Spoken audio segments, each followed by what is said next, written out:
Ngasi di kau injang cara age. Koi gini ngasi nga tong bacare. Dawo di kenyang jar ke. Irom bacara e. Ado ngasa ene phone tora kanda ne. Nakanda kanano ma kana ngangi do. Noi maro do ba. Koi baga kana bani ba. Mai bani adum launa le amni. Yalam ta amna te ba. Noi ima ka babunga toina kana yai do. Phone da wari sari do ai ko erang mani khan bai erang mani. Natra. Yare bada hai ro nang di du ta hai. Ya iga ya di ga. Chau iga chau di ga. Adi wari du sana ba lai ro oi jo sida. Tu oi yare di wari dum ta. Ai bu suk pam bi da noi ima ka baba kana.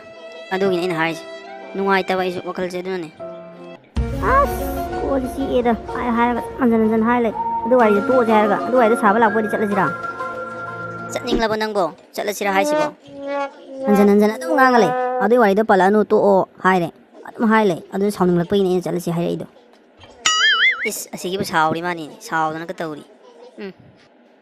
Sau de am paksai ko. Yare amta pakcha biranu. Tap faja biranu. Sa koi sa laga. Se sau no se pagi to ne. Yar se. Ai la le. Mama, macana pito je pa halak tripra. Kai saki. Theng wasi bo halak ta ba. Nang karim ta hai ta bra. Ai bu sahan ko. Ai bu pati ai noi sini. Ai na saura dine. Na tai kya charoi. Ko. Moi pa bo mama na bigi mayum da chatni na hairam bani. Handi hala mani phone tabu su pai de. Ai su gyan ta dre da tauri se. Gyan ta dre na. Thama sai ro sum. Usa salan dana ngong hon dana. Usi ta hon dana. Nang ya bai na tro. Du gyan ta dre kai na. Ai bu sahan ko. Ai na saura dine. Noi am ta paroi. Ai na hai sini. Tung tam tora ba. Ai bu pati ai no. Nama na sayum jel heloi. Ko. Ai su hai da bana te moi pa mo. Hai ri bani adum. Theng na hala kanu. Adagi chathok ko to kanu na adum mangang mi chai bani. Mini yeng no lei bani na te na moi pa mo. Adu da khang de. Ai di hai sini. Ma gi cha sa se hong dok tra pati ne. Kya paroi. Ai bu makha ta na ne. Mem ngang han Gyan ta dre da ai su mapa ma gi sakta ne macha ma gi sakta ne. Ani si mak ta pa na ba ko si wakhal na na ba do ra ba khang dre da tauri se. Bema handi hala abra. Na pa nai bu cha do ren he. Sai dagi ngangam ba ya ngangam mani nang bo. Krai chalo no. Ma puja khoi da chalo bani. Ma na nga ta la ona phone torok pa. Adu gi chalo bani. Kai dor ge khoi pa mu sau sau gan masina. Pi la po ni ai. Nangi puja do ima khoi khangi ko. Tau no na pa na ne pam da thapuk tu ne. Nang na ne adum tau ba. Adu na ne na pa na khang ba nangi mong na tau do. Adu na ne na pa na sau ngangam mi do. Pamdre yadre haradi nang su khadi haladi phadau ba to adi phadau ba. Pamdre hai haraga yaning de haraga handana nang ni henjala adi be manang pharo he nang. Napa udringe dane tumina changhau chalo. Mu ura dine. Mu law mar ka dore. Ko ko sei pu ngam dre ba. Chango cho. Baba. Kura chawpal lagi imung sina baba khoi imung je cham yaning dri je kai na baba khana chai na ba ka yaw gi bra. Chawban do. Matung damu na palakan ko. Mung sida. Mu batang da pala abdi nang natai kya charoi. Palakan ming bok taning de. Baba. Adu kari gi no ba. Ming bu pan bya ro hai do pallara ge phare ba. Adu maram tu da di khangan biyo kai na baba. Lekai sida ma mu mabuk pataba mabuk sen pikpa. Mi imti yaw de. Adu na ai ma ya de. Nang pa bagi thabak tarong pati magtak mana. Putjidan dana yet dana laki bang tane. Adu na ai ma sunga ya de. Adu baba lekai am da pun le minaraga adu maina chung thina le di ya ro da baba. Khajo jikti yana na ba taw ro baba. Igi lekai am ta le minaraga ne mana taw gi thabak mayam do. Ai amta kaw na te. Ma ga igi yana ba habdi punsi da khalur no. Baba lekai am da le minaraga ne baba. Adu maina mak yin thina ba se na cha da kya pam de baba. Yare mo. Nang na ne nangi pa ba ta ka da na te ko. Pa ba na nang na ta ka da ne. Yare nang na thok to chalo. Mai wa palakan ai ngon da mon ko. Hoi baba. Siya na pa na moi mong wari ka pusan da taw isi bo.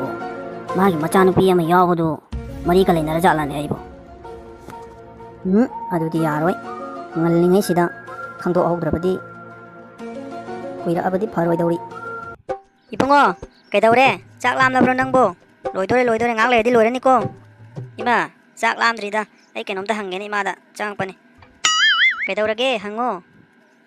Ima khoi pa bana khoi le kai ge kura chawban gi moi gi maram da hango ba kan da khoi pa bana saura isi kai ni ma. Kai daure yaw gi mo khana chena ba ka yaw ni ma. Khanga den da hai bi ni ma. Ipungo moi mungi wa do amona palakano. Ima ne mi hun kangi.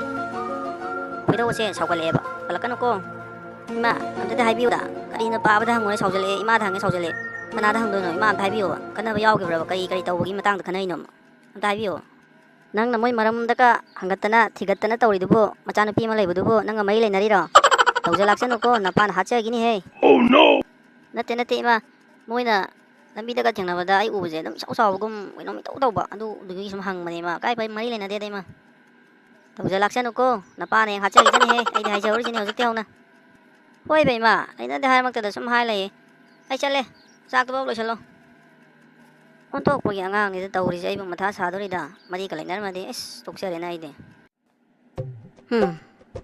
ꯒ꯭ꯌꯥꯟ ꯇꯥꯗ꯭ꯔꯦ ꯇꯧꯔꯤꯁꯦ 이모 아니지나 사우나이고 사우나지 야나드리버지가 거의 바지나가 야리지가 민반도고 야디 그리고 아이는 마찬가지 누시리지가 코니는 누시나리버지가 모인 칸나리싱지가 갸람 따드리 떠우리 이마세 카카디 캉바 말레 코니 머리레니 떠우리시 갸안 따드레 아이는 마 누시리버 쿠누시시가 아이디 마 까이나버수 ngamoy 솜다나 바지가 이마가나 떠우리바 솜다 숨마 마가 마빠가니 야다바 아도 오닝바 오셔노 아이디 마보 누시긴 ꯑꯩꯈꯣꯏꯒꯤ ꯚꯤꯗꯤꯑꯣꯁꯤꯕꯨ ꯉꯁꯤꯅ ꯑꯍꯥꯟꯕ ꯌꯦꯡꯕꯤꯕ ꯏꯆꯤꯟ-ꯏꯅꯥꯎꯁꯤꯡ ꯑꯣꯏꯔꯒꯗꯤ subscribe ꯇꯧꯗ꯭ꯔꯤꯕ ꯑꯣꯏꯔꯒꯗꯤ ꯇꯧꯕꯤꯔꯝꯃꯣ ꯑꯗꯨꯒ ꯕꯦꯜ ꯕꯇꯟꯁꯨ ꯅꯝꯕꯤꯌꯨ ꯑꯅꯧ-ꯑꯅꯧꯕ ꯅꯨꯡꯉꯥꯏ-ꯅꯨꯡꯉꯥꯏꯕ ꯚꯤꯗꯤꯑꯣ ꯑꯗꯨꯝ ꯊꯥꯒꯠꯆꯔꯛꯀꯅꯤ ꯑꯗꯨ ꯈꯪꯅꯕꯒꯤꯗꯃꯛꯇ ꯕꯦꯜ ꯕꯇꯟ ꯅꯝꯕꯤꯌꯨ ꯑꯗꯨꯒ ꯂꯥꯏꯛꯁꯨ ꯇꯧꯕꯤꯌꯨ ꯑꯗꯨꯒ ꯑꯄꯦꯟ-ꯄꯦꯟꯗ ꯁꯤ ꯇꯧꯍꯟꯅꯤꯡꯉꯤ ꯇꯧꯍꯟꯅꯤꯡꯗꯦ ꯍꯥꯏꯕꯒꯤꯁꯨ ꯑꯗꯨꯝ ꯀꯃꯦꯟꯗ ꯑꯗꯨꯝ ꯍꯥꯏꯕꯤꯔꯛꯑꯣ ꯋꯥꯟꯒꯤ ꯑꯣꯏꯅꯗꯤ ꯃꯇꯥꯡ ꯑꯁꯤꯗ ꯂꯣꯏꯁꯤꯟꯖꯔꯒꯦ ꯑꯩꯈꯣꯏꯒꯤ ꯐꯤꯂꯝ ꯃꯆꯥ ꯄꯨꯊꯣꯛꯆꯔꯤꯕ ꯑꯩꯈꯣꯏꯒꯤ ꯏꯌꯥꯝꯕꯁꯤꯅ ꯍꯥꯏꯕꯤꯌꯨ ꯍꯥꯏꯗꯅ ꯑꯩꯉꯣꯟꯗ ꯍꯥꯏꯔꯛꯄꯗꯒꯤ ꯑꯩꯅ ꯍꯥꯏꯖꯔꯛꯄꯅꯤ ꯑꯩ ꯏꯁꯥꯃꯛꯅ ꯍꯥꯏꯔꯤ ꯍꯥꯏꯗꯨꯅ ꯃꯌꯥꯝ ꯋꯥꯔꯧꯕꯤꯒꯅꯨ ꯃꯁꯤꯒꯤꯗꯤ ꯑꯩꯈꯣꯏ ꯄꯥꯔꯠ 1ꯁꯨ ꯑꯗꯒꯤ ꯑꯩꯅ ꯍꯥꯏꯖꯔꯤꯕꯁꯤꯁꯨ ꯃꯇꯥꯡ ꯑꯁꯤꯗ ꯂꯣꯏꯁꯤꯟꯖꯔꯒꯦ